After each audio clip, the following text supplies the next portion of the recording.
ଆଦି ପୁସ୍ତକର ଦ୍ୱିତୀୟ ଭାଗର ବର୍ଣ୍ଣନ। ମୋର ପ୍ରଭୁଙ୍କର ପ୍ରିୟ ଲୋକମାନେ, ଆମମାନେ ଦେଖିବାକୁ ପାରୁଛୁ ଆଦି ପୁସ୍ତକରେ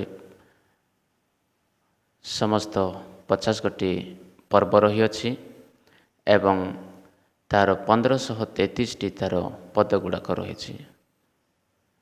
ଆଉ ଆଦି ପୁସ୍ତକର ପ୍ରଥମ 11 ଚାପ୍ଟରରେ ବା ପର୍ବରେ ଆମମାନେ ଦେଖିବାକୁ ପାଉ 2288 ବର୍ଷର ଇତିହାସ। ଆଉ ସେଥିମଧ୍ୟରୁ ପ୍ରଥମ ସେହି 11 ଅଧ୍ୟାୟରେ ଆମମାନେ 2000 ବର୍ଷର ଆମମାନେ ଇତିହାସ ଦେଖିବା। ଯଦି ପରମେଶ୍ୱର ଆବ୍ରାହମକୁ ଆହ୍ୱାନ କରିବା ପର୍ଯ୍ୟନ୍ତ 20 ପିଢ଼ି ବିତି ଯାଇଥିଲା। ଆଦମଙ୍କ ଠାରୁ ନେଇ ଯେ ନୋହଙ୍କ ପର୍ଯ୍ୟନ୍ତ 10 ପିଢ଼ି ଏବଂ ନୋହଙ୍କ ଠାରୁ ଯେ ଆବ୍ରାହମଙ୍କ ପର୍ଯ୍ୟନ୍ତ ଆଉ 10 ପିଢ଼ି। ପ୍ରଥମ ପିଢ଼ିର ଲୋକମାନେ ସେମାନେ ଅଧିକ ବୟସ ପର୍ଯ୍ୟନ୍ତ ସେମାନେ ଜୀବିତ ରହିଲେ। 800 ଠାରୁ ଯେ 900 ବର୍ଷ ପର୍ଯ୍ୟନ୍ତ ସେମାନେ ଜୀବିତ ରହିଲେ। ଆଉ ଦ୍ୱିତୀୟ ପିଢ଼ିର ଲୋକମାନେ ମାତ୍ର 200 ବର୍ଷ ପର୍ଯ୍ୟନ୍ତ ସେମାନେ ଜୀବିତ ରହିପାରିଲେ। ଆବ୍ରାହମଙ୍କ ଠାରୁ ଯେ ମଉସାଙ୍କ ପର୍ଯ୍ୟନ୍ତ ଲୋକେ ସେହି ପ୍ରକାରେ ଜୀବନ ବ୍ୟତୀତ କଲେ। ମଉସାଙ୍କ ସମୟଠାରୁ ହିଁ ପରମେଶ୍ୱର 120 ବର୍ଷର ସୀମିତ କରିଦେଲେ। ଆବ୍ରାହମଙ୍କର କିଣାନୀୟ ଦେଶକୁ ଯିବାର ଆମମାନେ ଦେଖୁ ତା'ର 75 ବର୍ଷରୁ ସେ ଯିବା ପାଇଁ ଆହ୍ୱାନ ପାଇଲେ। ଏହି ପ୍ରକାର ଆମମାନେ 12 ଅଧ୍ୟାୟରେ ଏହାର ବର୍ଣ୍ଣନା ଆମମାନେ ଦେଖିବାକୁ ପାଉ। ଆଉ ଯଦି 13 ଅଧ୍ୟାୟରେ ଆମମାନେ ଦେଖିବା, ସେ ମିସ୍ର ଦେଶଠାରୁ ଫାରୋ ରାଜାଙ୍କ ଠାରୁ ଫେରି ଆସିଲା ପରେ ଲୁଟ ତାଙ୍କୁ ଛାଡ଼ିଯିବାର ବିଷୟ ଆମମାନଙ୍କୁ ଦେଖିବାକୁ ମିଳେ। ଆଉ 14 ପର୍ବରେ ଯଦି ଦେଖିବା, ସେଠି ସୋଦମ ଗମୋରାରେ ଆବ୍ରାହମ କି ପ୍ରକାରେ ସେ ବିଜୟ ପ୍ରାପ୍ତ କରୁଅଛନ୍ତି ଆଉ ରାଜାମାନଙ୍କ ଉପରେ ଆଉ ଲୁଟଙ୍କୁ ସେ ଫେରାଇ ଆଣୁଅଛନ୍ତି, ସେ ବିଷୟରେ ଆମମାନେ ଏଠାରେ ଦେଖିବାକୁ ପାଉ। ଆଉ ଯେତେବେଳେ 15 ଅଧ୍ୟାୟକୁ ଆମମାନେ ଆସିବା, ସେଥିରେ ଆମମାନେ ଦେଖୁଛୁ ଯେ ପରମେଶ୍ୱର ତାଙ୍କର ସ୍ତ୍ରୀକୁ ସେ ତାଙ୍କର ସନ୍ତାନ ଦେବା ନିମନ୍ତେ ଯେଉଁ ଭବିଷ୍ୟବାଣୀ କରି କହୁଛନ୍ତି, ଆଉ ସେହି କଥା ଆମମାନେ 15 ଅଧ୍ୟାୟରେ ଆମମାନେ ଦେଖିବାକୁ ପାରୁଛୁ।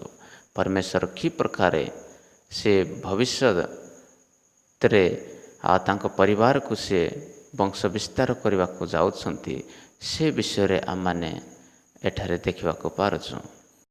ଆଉ ପରମେଶ୍ୱର ଏହା ବି କହିଲେ ଯେ ତୋର ବଂଶ ଅନ୍ୟ ଦେଶରେ 400 ବର୍ଷ ପର୍ଯ୍ୟନ୍ତ ଗୁଲାମୀ ଅବସ୍ଥାରେ ରହିବ ବୋଲିକି କହିଥିଲେ। ଆଉ ତୁ ସେ ମିସ୍ର ଦେଶରେ ତୁ 400 ବର୍ଷ ପର୍ଯ୍ୟନ୍ତ ତୋର ବଂଶ ଗୁଲାମୀ ଅବସ୍ଥାରେ ରହିବେ। ପୁଣି ଆଉ ସେଠାରୁ ମୁଁ ତୁମମାନଙ୍କୁ କି ପ୍ରକାର ଶିକ୍ଷା ଦେବି, ସେ ବିଷୟରେ ପରମେଶ୍ୱର ଆବ୍ରାହମକୁ ଏହି ପ୍ରଥମ ଦର୍ଶନରେ ସେ କହିଅଛନ୍ତି। ଆଉ ଯଦି 16 ପର୍ବର ବିବରଣ ଯଦି ଆମମାନେ ଦେଖିବା, ଆବ୍ରାହମଙ୍କର ଆୟୁ 75 ବର୍ଷ ଥିଲା। ଆଉ ସେଥିରେ ଆବ୍ରାହମଙ୍କର ସ୍ତ୍ରୀ ସାରା କହିଲେ, ବର୍ତ୍ତମାନ ପରମେଶ୍ୱର ଯେଉଁ ଆମମାନଙ୍କୁ ସନ୍ତାନ ଦେବାର ଥିଲା ତାହା ବହୁତ ଲେଟ୍ ହୋଇଯାଇଅଛି, ବହୁତ ସମୟ ହୋଇଯାଇଅଛି। ଏଥିପାଇଁ ତୁମେ ଗୋଟେ କାମ କର, ଆଉ ତୁମେ ମୋର ଦାସୀ ହାଜିରାଙ୍କ ପାଖକୁ ତୁମେ ଯାଅ, ଆଉ ତୁମେ ଆମମାନଙ୍କ ନିମନ୍ତେ ଏକ ସନ୍ତାନ ତୁମେ ପ୍ରାପ୍ତ କର ବୋଲି ସେ ତା'ର ସ୍ୱାମୀକୁ ବା ଆବ୍ରାହମକୁ କହୁଅଛନ୍ତି। ଏହି ପ୍ରକାରେ ସେ ଯେଉଁ ମିଶ୍ର ଦେଶଠାରୁ ଆଣିଥିବା ସେହି ଦାସୀ ହାଜିରା ନାମକ ଦାସୀକୁ ଆବ୍ରାହମକୁ ସ୍ତ୍ରୀ ରୂପରେ ସେ ଆଉ ତାକୁ ଗ୍ରହଣ କରାଇଲେ, ଆଉ ସେ ତାଙ୍କ ପାଖକୁ ଗଲେ, ଆଉ ହାଜିରାଙ୍କ ଦ୍ୱାରା ଏକ ପୁତ୍ର ଉତ୍ପନ୍ନ ହେଲା। ବର୍ତ୍ତମାନ ହାଜିରା ଯେତେବେଳେ ସେ ଗର୍ଭବତୀ ହେଲା, ଆଉ ସାରା ଆବ୍ରାହମକୁ କହିଲେ, ଦେଖ ଯେ ହାଜିରା ବର୍ତ୍ତମାନ ମୋତେ ସେ ତୁଚ୍ଛ ନଜରରେ ଦେଖୁଅଛନ୍ତି। ଏଥିପାଇଁ ପରମେଶ୍ୱର ତୁମ ମଧ୍ୟରେ ଆଉ ମୋ ମଧ୍ୟରେ ପରମେଶ୍ୱର ନ୍ୟାୟ କରନ୍ତୁ। ଏହି ପ୍ରକାରେ କହି ସାରା ଆବ୍ରାହମଙ୍କ ଠାରୁ ରାଗ ହୋଇଗଲା। ତାପରେ ଆବ୍ରାହମ ସାରାଙ୍କୁ କହିଲେ, ଦେଖ ସେ ହେଉଛି ତୁମର ଦାସୀ, ଆଉ ତାକୁ ଯେମିତି କରିବା କଥା, ତାହା ତୁମକୁ ଯେମିତି ଭଲ ଲାଗେ ସେମିତି ତୁମେ କର, ଆଉ ସେ ତୁମ ହାତରେ ସେ କଥାଟି ରହିଲା। ତେବେ ସାରା ହାଜିରାକୁ ଦୁଃଖ ଦେବାକୁ ଲାଗିଲା। ତାପରେ ହାଜିରା ସେଠୁ ସେ ପଳାଇଗଲା। ଯେତେବେଳେ ସେ ପଳାଇଗଲା, ପରମେଶ୍ୱରଙ୍କର ସ୍ୱର୍ଗଦୂତ ତାଙ୍କୁ ଭେଟ ହୋଇ ତାକୁ କହିଲେ ଯେ, ଆଉ ସେ ସ୍ୱର୍ଗଦୂତ କହିଲେ ଯେ ତୁ ତୋର ସ୍ୱାମିନୀ କି ପାଖକୁ ତୁ ଫେରିଯା, ଆଉ ତାହାର ଅଧୀନରେ ତୁ ରହ ବୋଲି ସ୍ୱର୍ଗଦୂତ ସେହି ହାଜିରାକୁ କହିଲେ। ଆଉ ଏହା ଶୁଣିଲା ପରେ ହାଜିରା ତାଙ୍କ ସ୍ୱାମିନୀ କି ପାଖକୁ ବା ସାରାଙ୍କ ପାଖକୁ ସେ ଫେରି ଆସିଲେ। ତାପରେ ସେ ପୁତ୍ର ସନ୍ତାନ ସେ ଜନ୍ମ କଲେ, ଆଉ ତା'ର ନାମ ଇସ୍ମାଇଲ ରଖାଗଲା। ଆଉ ସେହି ସମୟରେ ଆବ୍ରାହମଙ୍କର ବୟସ 86 ବର୍ଷ ହୋଇଥିଲା। ଆଉ 16 ପର୍ବରେ ଯେତେବେଳେ ଆମେ ଦେଖିବା, ପରମେଶ୍ୱର ପୁନର୍ବାର ଆବ୍ରାହମକୁ ଦର୍ଶନ ଦେଇ କହିଲେ, ପରମେଶ୍ୱର କହିଲେ, ତୁ ସମସ୍ତଙ୍କର ମୂଳ ପିତା ତୁ ହେବୁ ବୋଲିକି ପରମେଶ୍ୱର କହିଲେ। ଆଉ ପରମେଶ୍ୱର କହିଲେ, ତୋର ନାମ ଅବ୍ରାହମ ନାହିଁ, ତୋର ନାମ ଆବ୍ରାହମ ହେବ ବୋଲି ପରମେଶ୍ୱର ତାକୁ କହିଲେ। ଆଉ ତୋର ସ୍ତ୍ରୀର ନାମ ସାରେ ନାହିଁ, ପରନ୍ତୁ ତମ ସ୍ତ୍ରୀର ନାମ ବର୍ତ୍ତମାନ ଠାରୁ ସାରା ହେବ। ଆବ୍ରାହମଙ୍କ ନାମରେ ଗୋଟିଏ ଅକ୍ଷର ଯୋଡ଼ା ଦେଇଗଲା, ମାନେ ଆଡ଼୍ କରାଗଲା, ଆଉ ସାରାଙ୍କ ନାମରେ ଗୋଟିଏ ଅକ୍ଷର କମ୍ କରାଗଲା। ତାପରେ ପରମେଶ୍ୱର ଆବ୍ରାହମଙ୍କ ସହିତ ଏକ ପ୍ରତିଜ୍ଞା କଲେ ଯେ ତୁମମାନଙ୍କର ପ୍ରତ୍ୟେକ ପୁରୁଷ ସେମାନେ ସୁନ୍ନତ କରିବାକୁ ପଡ଼ିବ।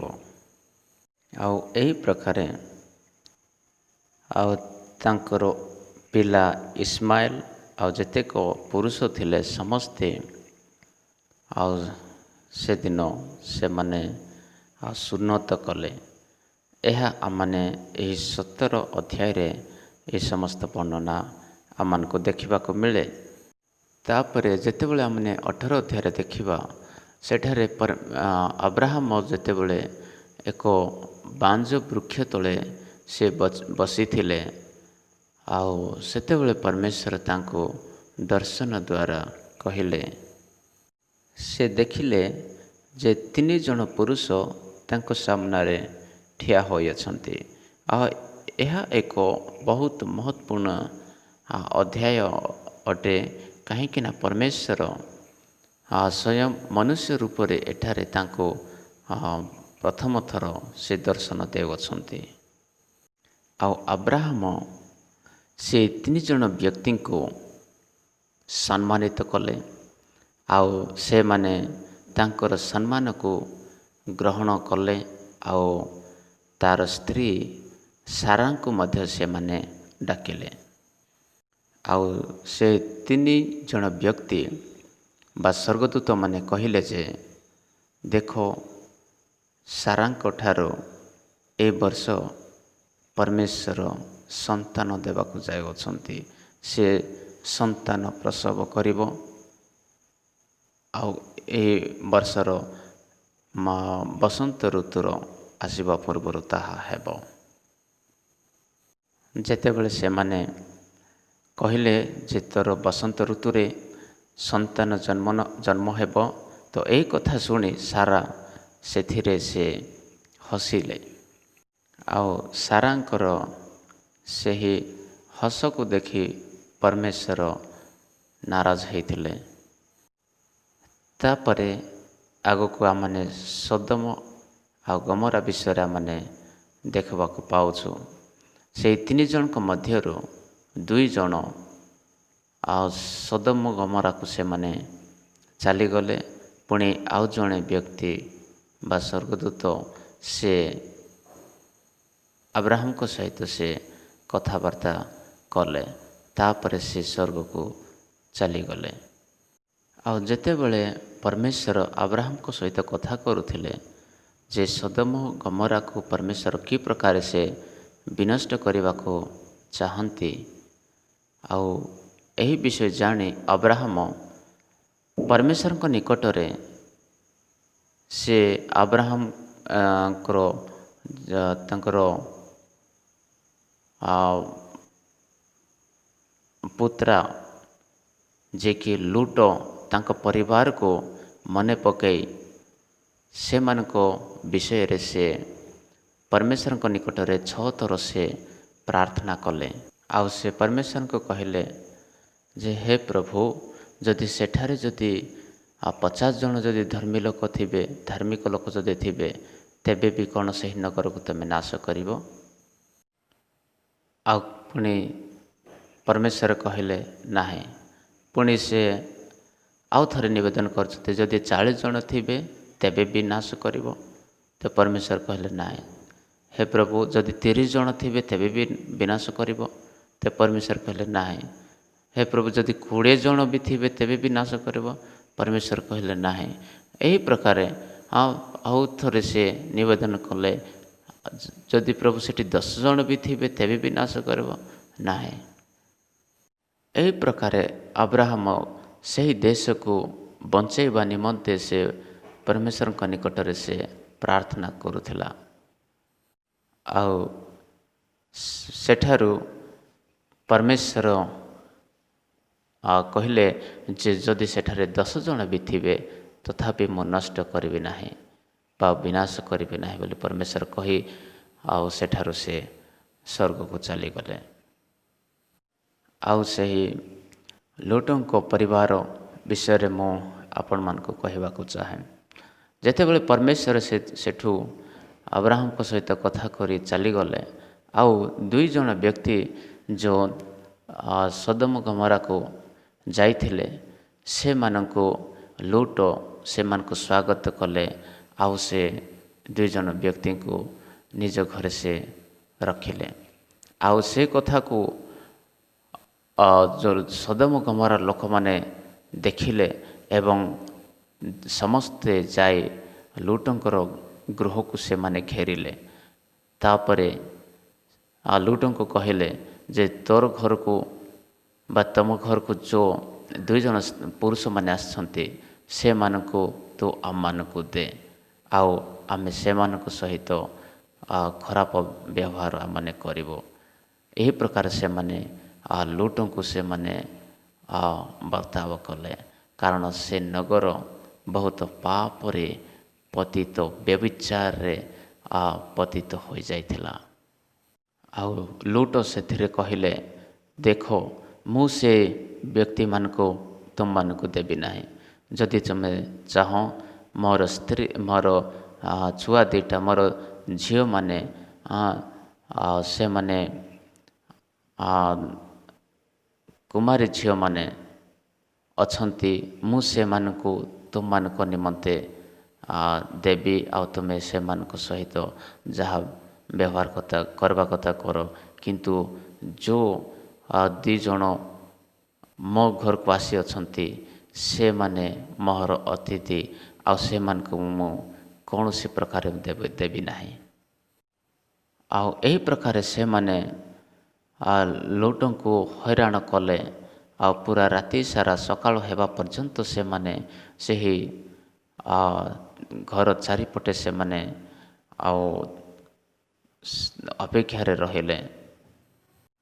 ଆଉ ସେହି ଦୁଇ ସ୍ୱର୍ଗଦୂତ ସେ ଲୁଟଙ୍କୁ କହିଲେ, ଦେଖ ଆମେ ଏହି ସୋଦମ ଗମୋରାକୁ ବା ଏହି ନଗରକୁ ଆମେ ନଷ୍ଟ କରିବାକୁ ଯାଉଅଛୁ। ଏଥିପାଇଁ ଯେଉଁ ପର୍ଯ୍ୟନ୍ତ ତୁ ଏହି ନଗରରେ ଅଛୁ ଆମେ ନଷ୍ଟ କରିପାରିବୁ ନାହିଁ। ଏଥିପାଇଁ ତୁ ଗୋଟେ କାମ କର କି ତୁ ଆଉ ତୋର ପରିବାର ଯେତେ ଲୋକ ଅଛ ସମସ୍ତେ ଏହି ନଗରକୁ ଘର ଦ୍ୱାରକୁ ଛାଡ଼ି ତୁମେ ଅନ୍ୟ ଜାଗାକୁ ପଳାଇ ଯାଅ। ଆଉ ସେଠୁ ସେମାନେ ଲୁଟଙ୍କ ପରିବାର ସେ ନଗରକୁ ଛାଡ଼ି ସେମାନେ ବାହାରି ଗଲେ। ଆଉ ବାହାରି ଗଲାବେଳେ ଲୁଟଙ୍କର ସ୍ତ୍ରୀ ଯେତେବେଳେ ସେ ପଛକୁ ଦୃଷ୍ଟି କରି ଦେଖିଲା, ସେ ତୁରନ୍ତ ଲବଣର ଖମ୍ବରେ ପରିଣତ ହୋଇଗଲା। ତାପରେ ପରମେଶ୍ୱର ସେହି ନଗରକୁ ସ୍ୱର୍ଗରୁ ଅଗ୍ନି ବର୍ଷାଇ ସୋଦମ ଓ ଗମୋରାକୁ ସେ ସମ୍ପୂର୍ଣ୍ଣ ରୂପରେ ବିନଷ୍ଟ କଲେ। ଆଉ ବର୍ତ୍ତମାନ ଲୁଟଙ୍କର ବଂଶ ବିସ୍ତାର କରିବା ପାଇଁ ତା'ର ଝିଅମାନେ ତା'ର ବାପାକୁ ଦ୍ରାକ୍ଷରସ ପିଆଇ ସେମାନେ ତା ପାଖକୁ ଗଲେ। ଆଉ ସେମାନେ ସନ୍ତାନ ପ୍ରସବ କଲେ। ଆଉ ବଡ଼ ଝିଅ ପ୍ରଥମେ ଗଲା, ଆଉ ସେ ପୁତ୍ର ପ୍ରସବ କଲା, ଆଉ ତା'ର ନାମ ମୋଆବ ବୋଲି ରଖିଲେ। ଏହି ପ୍ରକାରେ ତା'ର ଛୋଟ ଭଉଣୀ ମଧ୍ୟ ତା'ର ବାପା ପାଖକୁ ଗଲା। ପୁଣି ସେ ବି ଏକ ପୁତ୍ର ଜନ୍ମ କଲା, ଆଉ ତା'ର ନାମ ବେନମି ବୋଲି ରଖିଲେ। ଆଉ ସେ ଆମନ ବଂଶର ସେ ମୂଳ ପିତା ହେଲେ। ଏ ପ୍ରକାର ଆମମାନେ ଯେତେବେଳେ 20 ପର୍ବକୁ ଆସିବା, ସେଥିରେ ଆମେ ଦେଖୁଛୁ ଯେ ଆବ୍ରାହମ ସେ କାଦେଶ ଆଉ ସୁର ଦେଶ ମଧ୍ୟରେ ସେ ରହୁଛନ୍ତି। ତାପରେ ସେ ଗାରାରରେ ରହିଲା, ଆଉ ସେଠାରେ ଅବିମେଲେକ ବାସ କରୁଥିଲେ। ଆଉ ସେଠାରେ ଅବିମେଲେକ ଆବ୍ରାହମଙ୍କ ସ୍ତ୍ରୀକୁ ସେ ନେଇ ଯାଇଥିଲେ।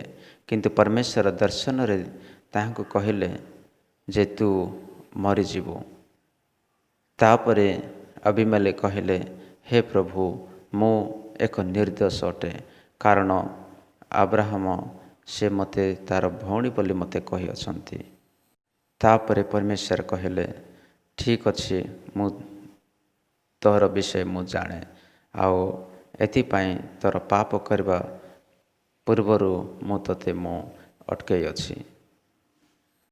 ଏଥିପାଇଁ ବର୍ତ୍ତମାନ ସେହି ସ୍ତ୍ରୀକୁ ତା'ର ସ୍ୱାମୀଙ୍କ ହସ୍ତରେ ତୁ ଫେରାଇ ଦେ, କାହିଁକି ନା ତା'ର ସ୍ୱାମୀ ଜଣେ ଭବିଷ୍ୟବକ୍ତା ଅଟେ, ସେ ତୋ ପାଇଁ ପ୍ରାର୍ଥନା କରିବ। ତାପରେ ଅବିମେଲେକ ଆବ୍ରାହମଙ୍କର ସ୍ତ୍ରୀକୁ ସେ ଆବ୍ରାହମକୁ ଫେରାଇ ଦେଲେ। କେବଳ ସେତିକି ନୁହଁ, ସେ ଅନେକ ଉପହାର ସହିତ ତାହାକୁ ସେଠୁ ବିଦାୟ କଲେ। ତାପରେ ଯେତେବେଳେ ଆମମାନେ 21 ପର୍ବରେ ଆମମାନେ ଆସିବା, ସେଠି ପରମେଶ୍ୱର ଯେଉଁ ସାରାଙ୍କ ସହିତ ପ୍ରତିଜ୍ଞା କରିଥିଲେ ତାହା ସେ ଏଠାରେ ପୂର୍ଣ୍ଣ କରୁଅଛନ୍ତି।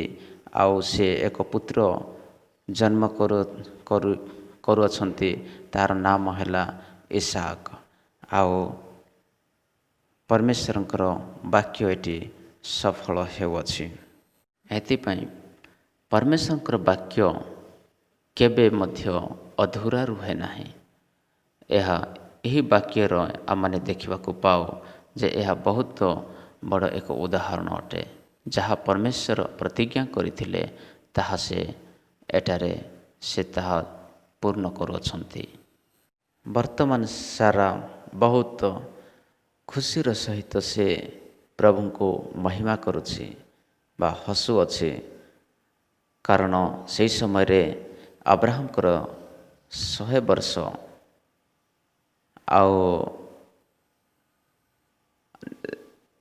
ସାରାଙ୍କର 90 ବର୍ଷ ବୟସ ହୋଇଯାଇଥିଲା। ତାଙ୍କର ଆଶା ବି ନଥିଲା ଯେ ଏହି ବୃଦ୍ଧ ବୟସରେ ଆମମାନଙ୍କର ଏକ ସନ୍ତାନ ହେବ। କିନ୍ତୁ ପରମେଶ୍ୱରଙ୍କର ଏହା ଏକ ଅଦ୍ଭୁତ ଆଶ୍ଚର୍ଯ୍ୟ କର୍ମ ଅଟେ।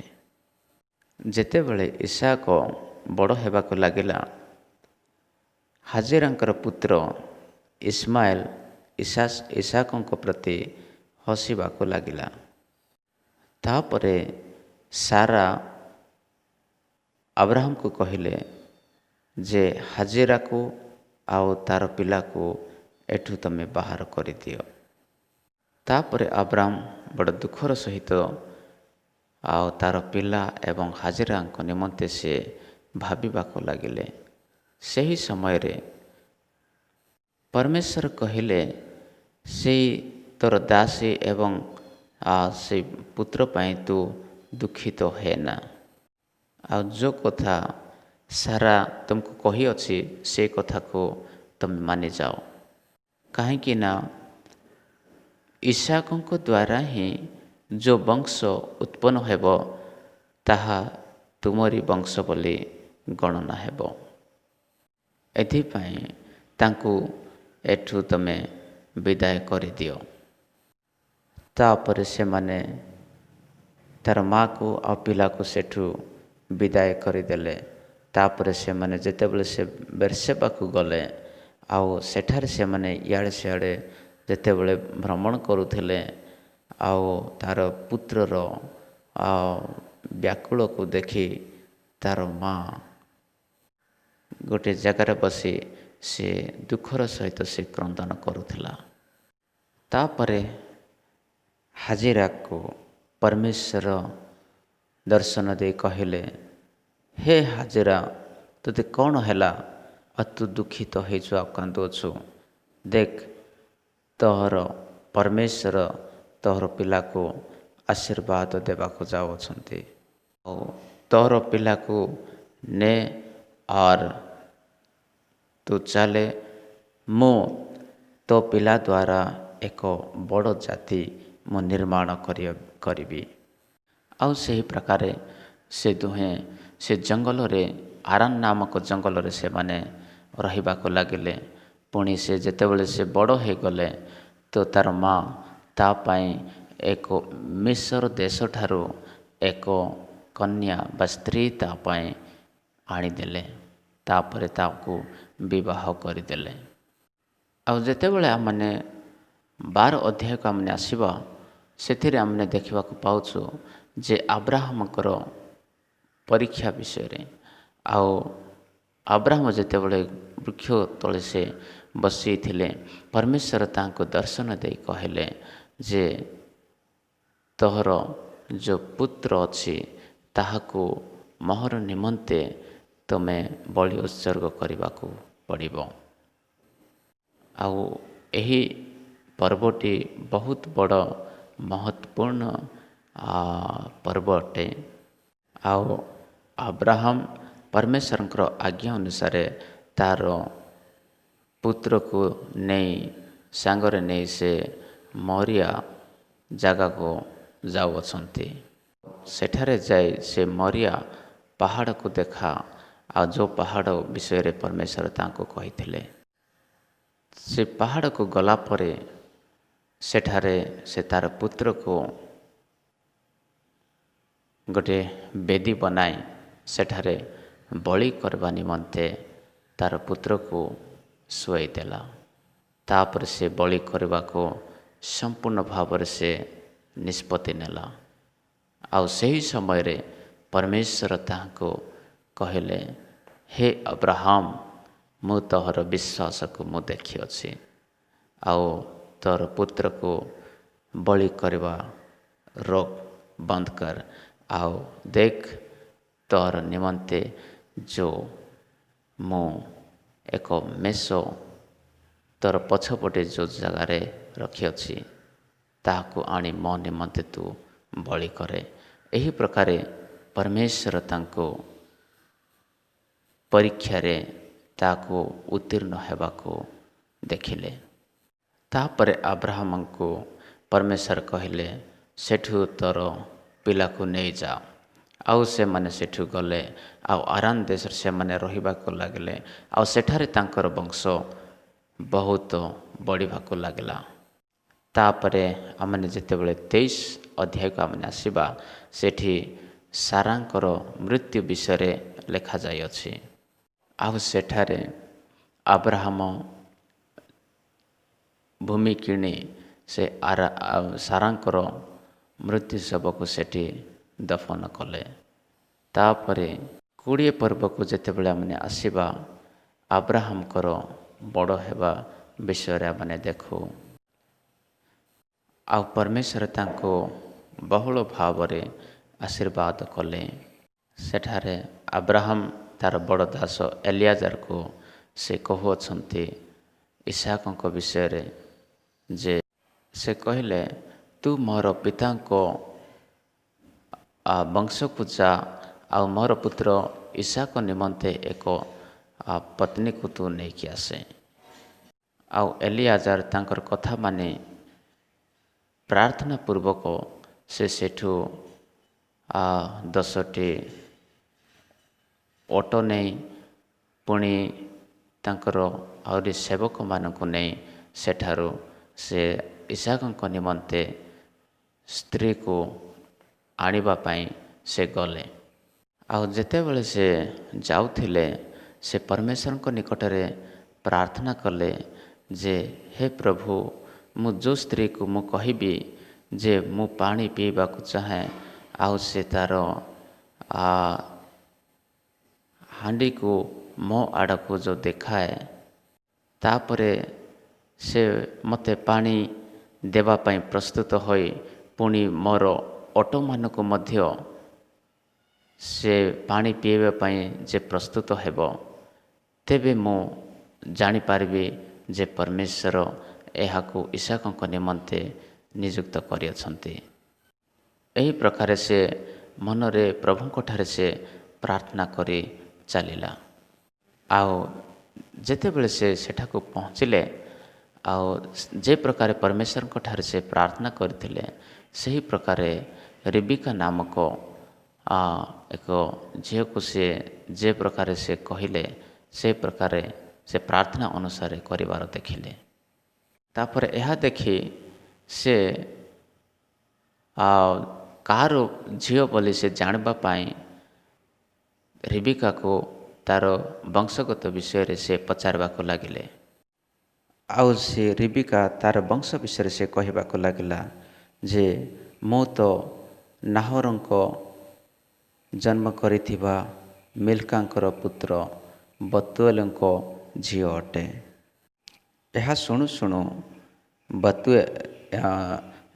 एलियाजार से जानबा को पाणला, जे हाँ परमेश्वर मोहर प्रार्थना को शुणिले, आउ यह परमेश्वर इच्छा बोली से परमेश्वर निकटरे से परमेश्वर को प्रणाम करी से परमेश्वर को धन्यवाद कले। से परमेश्वर को धन्यवाद देवा को लगिला, जे परमेश्वर मोहर प्रार्थना शुणिले, आउ मोहर मालिक वंश को मते कढ़े आनिले, आउ उचित मार्ग आ परिवार को मते देखैले, आउ यही रिबिका को ही परमेश्वर इसहाक निमंते नियुक्त करियछंती। यह भावी से परमेश्वर को बहुत से प्रशंसा करने को लगे।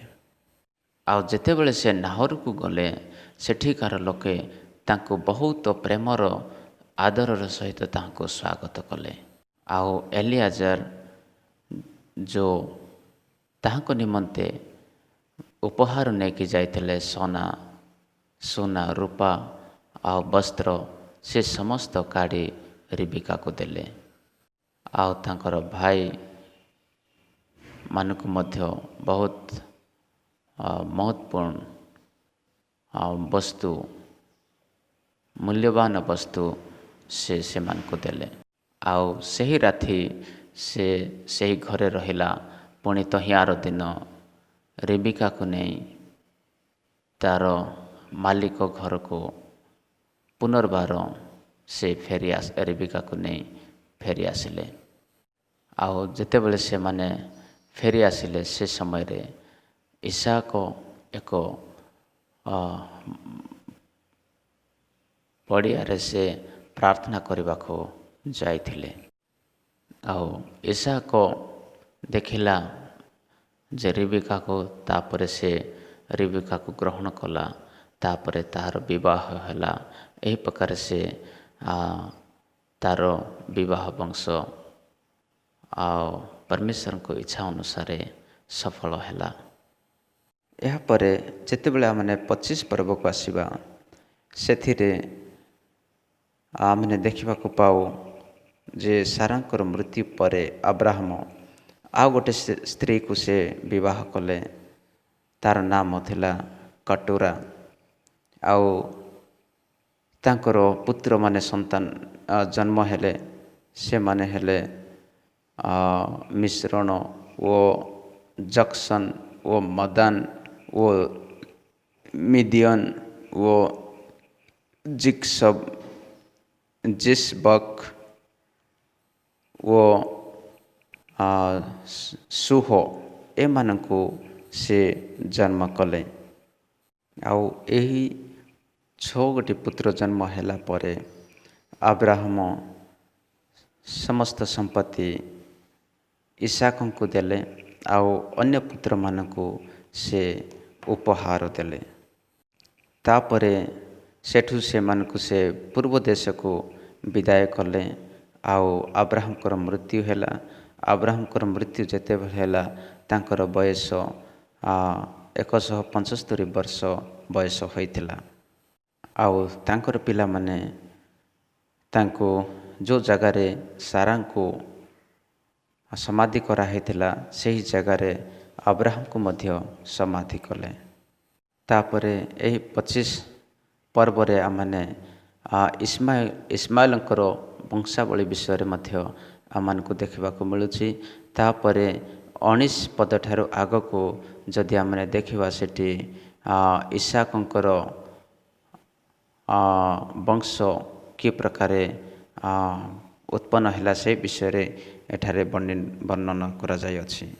ଆଉ ଇସାକର ସ୍ତ୍ରୀ ରିବିକା, ସେ ବିବାହ ପରଠାରୁ 20 ବର୍ଷ ପରେ ସେ ଗର୍ଭବତୀ ହେଲେ।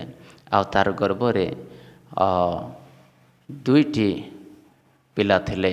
ଆଉ ସେ ପେଟ ଗର୍ଭରେ ହିଁ ସେମାନେ 2 ଜଣ ଲଢ଼ୁଥିଲେ। ଆଉ ପରମେଶ୍ୱର ତାଙ୍କୁ କହିଲେ ଯେ ତୋ ପେଟରେ ଯେଉଁ 2ଟା ପିଲା ଅଛନ୍ତି, ସେମାନେ ହେଉଛନ୍ତି 2ଟା ବଂଶ। ଆଉ ସେହି ପ୍ରକାରେ ସେ ରେବିକା ବହୁତ କଷ୍ଟର ଅନୁଭବ ସହିତ ସେମାନଙ୍କୁ ପେଟରେ ସେ ଧରି ବୁଲିଲେ। ଆଉ ଏହି ପ୍ରକାର ସେ ତାଙ୍କର 2ଟା ପିଲାକୁ ସେ ଜନ୍ମ ଦେଲେ। ପ୍ରଥମେ ଯେଉଁ ପିଲାଟି ବାହାରିଲା, ତା'ର ନାମ ଏସିୟ ରଖାଗଲା। ଆଉ ତାହାର ଗୋଡ଼ ଧରି ବାହାରିଲା। ତା ପଛେ ଯେଉଁ ପିଲା ଉତ୍ପନ୍ନ ହେଲା, ତା'ର ନାମ ଯାକୋବ ରଖାଗଲା। ଆଉ ସେ ଦୁହେଁ ପିଲାମାନେ ବଢ଼ିବାକୁ ଲାଗିଲେ। ଆଉ ଏସିୟ ସେ ବନବାସ ବଣରେ ସେ ରହିବାକୁ ଲାଗିଲା। ସେ ଶିକାର କରିବା ବ୍ୟକ୍ତି ହୋଇଗଲା। ଆଉ ଯାକୋବ ସେ ଘରେ ରହୁଥିଲା ଆଉ ସେ ତମ୍ବୁରେ ରହୁଥିଲା। ଆଉ ଏଠାରେ ଦେଖିବାକୁ ପାଉଛୁ ଏସିୟ ଗୋଟିଏ ରୁଟି ପାଇଁ ସେ ତା'ର ଜ୍ୟେଷ୍ଠ ପୁତ୍ରର ଅଧିକାରକୁ ସେ ତା'ର ଭାଇ ଯାକୁବକୁ ବିକି ଦେଉଅଛନ୍ତି। ଯେତେବେଳେ ଆମମାନେ 26 ପର୍ବକୁ ଆସିବା, ସେଥିରେ ଇସାକଙ୍କର ସର୍ବଶ୍ରେଷ୍ଠ ଜୀବନର ବିଷୟ ଆମମାନେ ଏହି ଅଧ୍ୟାୟରେ ଆମମାନେ ଦେଖିବାକୁ ପାଉ। ଇସାକଙ୍କ ଜୀବନ ବିଷୟରେ ଇତିହାସ ଆମମାନଙ୍କୁ ବହୁତ କମ୍ ଦେଖିବାକୁ ମିଳେ। କାହିଁକି ନା ଆଦି ପୁସ୍ତକର 1 ଠାରୁ ଆଦି ପୁସ୍ତକର 11 ପର୍ବ ପରଠାରୁ ଯେ 25 ପର୍ବ ପର୍ଯ୍ୟନ୍ତ ଆମମାନେ କେବଳ ଆବ୍ରାହମଙ୍କ ବିଷୟରେ ହିଁ ଆମମାନେ ଦେଖିବାକୁ ପାରୁ। ଏଠାରେ ଆମମାନେ ଇସାକଙ୍କର ଜନ୍ମ ଆଉ ଇସାକଙ୍କର ବିବାହ, ଇସାକଙ୍କର ଜୀବନୀ ଆମମାନେ ଦେଖିବାକୁ ପାଉଛୁ। ତାପରେ ତା'ର ଜୀବନରେ ଏ ଅଧ୍ୟାୟରେ ଆମମାନେ ଦେଖିବାକୁ ପାଉଛୁ ଯେ ମରୁଡ଼ି ମଧ୍ୟ ପଡ଼ିଥିଲା, ଦୁର୍ଭିକ୍ଷ ପଡ଼ିଥିଲା। ତା ପୂର୍ବରୁ ଆବ୍ରାହମଙ୍କ ସମୟରେ ମଧ୍ୟ ଯେଉଁ ଦୁର୍ଭିକ୍ଷ ପଡ଼ିଥିଲା ତାଠାରୁ ବି ଏହା ଭୟଙ୍କର ଥିଲା। ଯେତେବେଳେ ଦୁର୍ଭିକ୍ଷ ପଡ଼ିଲା, ସେ ପଲିଷ୍ଟିୟ ମାନଙ୍କ ରାଜା ଆବିମେଲେକ ପାଖକୁ ସେ ଗଲେ। ତାପରେ ସେ ସେଠି ରହିବାକୁ ଲାଗିଲେ। ଆଉ ସେଠାରେ ସେ ରହିବାକୁ ଲାଗିଲେ। ପରମେଶ୍ୱର ତାଙ୍କୁ ଜୋତା ବୁଣିବା ପାଇଁ, ଚାଷ କରିବା ପାଇଁ ସେଠି କହିଲେ। ଆଉ ସେଠାରେ ପରମେଶ୍ୱର ତାଙ୍କୁ ଆଶୀର୍ବାଦ କଲେ। ସେହି ବର୍ଷରେ ପରମେଶ୍ୱର 100 ଗୁଣ ତାକୁ ଫଳବନ୍ତ ଫସଲ ଦେଲେ। ଆଉ ପରମେଶ୍ୱର ତାଙ୍କୁ ଦର୍ଶନ ଦେଇ କହିଲେ, ଦେଖ, ମୁଁ ତୁମକୁ ଆଉ ଆଶୀର୍ବାଦ ଦେଉଅଛି। ତୁମକୁ, ତୁମରି ବଂଶକୁ ମୁଁ ମହାନ କରିବି, ଫଳବନ୍ତ କରିବି। ଏହି ପ୍ରକାର ପରମେଶ୍ୱର ତାଙ୍କୁ ଆଶୀର୍ବାଦର ବାକ୍ୟ ଦେଲେ। ଆଉ ସେଠାରେ ସେ ଆବ୍ରାହମ ଖୋଳିଥିବା କୂଅକୁ ପଲିଷ୍ଟିୟ ଲୋକମାନେ ତାହା ପୋତି ଦେଇଥିଲେ। ତାହାକୁ ସେ ପୁନର୍ବାର ସେ ଆଉ ଖୋଳିଲେ। ଆଉ ତାହା ଦେଖି ପୁନର୍ବାର ସେ ପଲିଷ୍ଟିୟ ଲୋକମାନେ ତାହାଙ୍କ ବିରୋଧୀ କଲେ ଯେ ଆମେ ଏହା ଦେବୁ ନାହିଁ। ଏଥିପାଇଁ ସେ ସେହି ଜାଗାକୁ ଏସେକ ବୋଲି ରଖା। କାହିଁକି ନା ସେମାନେ ସେ କୂଅ ବିଷୟରେ ସେମାନେ ଝଗଡ଼ା କରିଥିଲେ। ତାପରେ ସେ ଆଉ ଅନ୍ୟ ଏକ କୂଅକୁ ଖୋଳିଲେ। ସେଥିରେ ମଧ୍ୟ ସେମାନେ ବିରୋଧୀ କଲେ। ସେଥିପାଇଁ ସେ କୂଅର ନାମ ତାକୁ ସିତ୍ନା ବୋଲି ରଖିଲା। ତାପରେ ସେ ଆଉ ଗୋଟିଏ କୂଅକୁ ଖୋଳିଲେ। କିନ୍ତୁ ସେଇ କୂଅ ପାଇଁ ସେମାନେ କୌଣସି ବିରୋଧୀ କଲେ ନାହିଁ। ଏଥିପାଇଁ ସେ କୂଅର ନାମ ସେ ରାହବେତ ବୋଲି ରଖିଲେ। ଆଉ ଇସାକ ସେଠାରେ ବସବାସ କଲା ପରେ ସେଠାରେ ଏକ ସ୍ତ୍ରୀକୁ ପୁନର୍ବାର ସେ ବିବାହ କଲେ। ସେଥିରୁ ରିବିକାକୁ, ଯେଉଁ ତା'ର ପୂର୍ବ ସ୍ତ୍ରୀ ଥିଲା, ତାହାକୁ ଦୁଃଖ ଲାଗିଲା। ଆଉ ଇସାକଙ୍କର ଅନ୍ତିମ ସମୟ ଯଦି ଦେଖିବା, ବହୁତ କଷ୍ଟର ସହିତ ବିତିଲା। ଏହି ପ୍ରକାର ଆମମାନେ ଇସାକଙ୍କ ଜୀବନ ବିଷୟରେ ଆମମାନେ ଦେଖିବାକୁ ପାରୁ।